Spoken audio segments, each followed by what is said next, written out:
আসসালামু আলাইকুম। সরকারি কর্মকর্তা ও কর্মচারীদের জন্য আজকের দিনটি অত্যন্ত গুরুত্বপূর্ণ।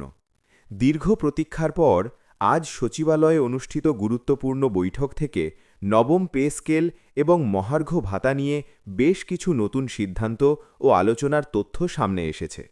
আজকের এই বিশেষ প্রতিবেদনে আমরা আলোচনা করব কার বেতন কত টাকা বাড়তে যাচ্ছে, নবম বেতন স্কেলের সর্বশেষ অবস্থা কী এবং রাজনৈতিক প্রেক্ষাপটে তারেক রহমানের পক্ষ থেকে সরকারি কর্মচারীদের জন্য কী বার্তা রয়েছে।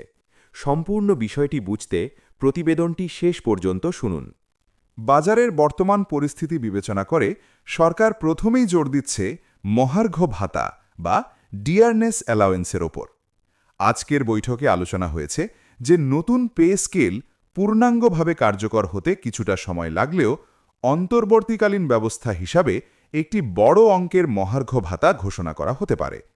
প্রস্তাবনা অনুযায়ী মূল বেতনের 10% থেকে 20% পর্যন্ত মহার্ঘ ভাতা পাওয়ার সম্ভাবনা তৈরি হয়েছে।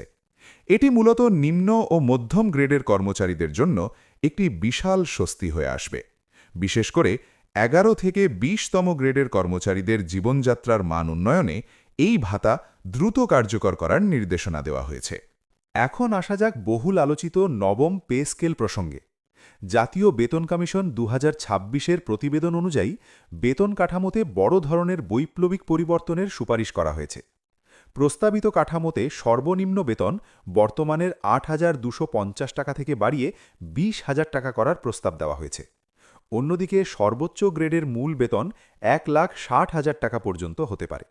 বিশেষ করে দশম গ্রেড থেকে 20তম গ্রেডের কর্মচারীদের ক্ষেত্রে বেতন বৃদ্ধির হার প্রায় 100% থেকে 120% পর্যন্ত হতে পারে। এছাড়া বাড়ি ভাড়া ভাতা, চিকিৎসা ভাতা এবং টিফিন ভাতার হারও বর্তমানের তুলনায় দ্বিগুণ করার সুপারিশ করা হয়েছে।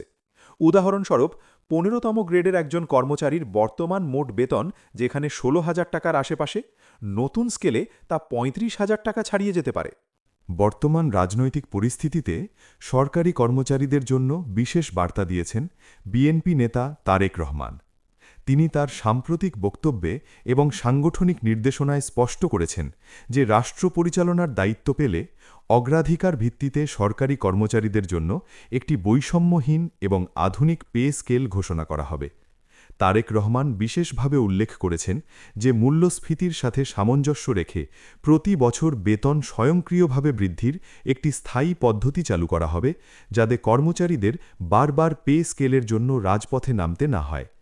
তিনি আরও আশ্বস্ত করেছেন যে যোগ্যতার ভিত্তিতে পদোন্নতি ও ইনক্রিমেন্ট নিশ্চিত করা হবে এবং রাজনৈতিক কারণে কাউকে বঞ্চিত করা হবে না।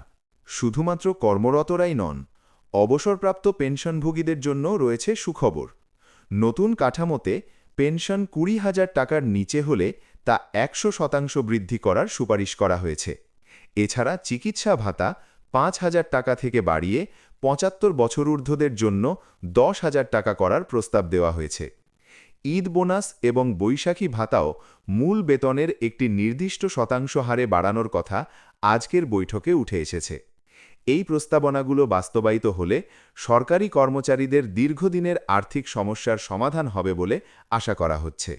পরিশেষে বলা যায় 2026 সালের এই নতুন বেতন কাঠামো এবং মহার্ঘ ভাতার সিদ্ধান্তগুলো কর্মচারীদের মনে নতুন আশার আলো জাগিয়েছে।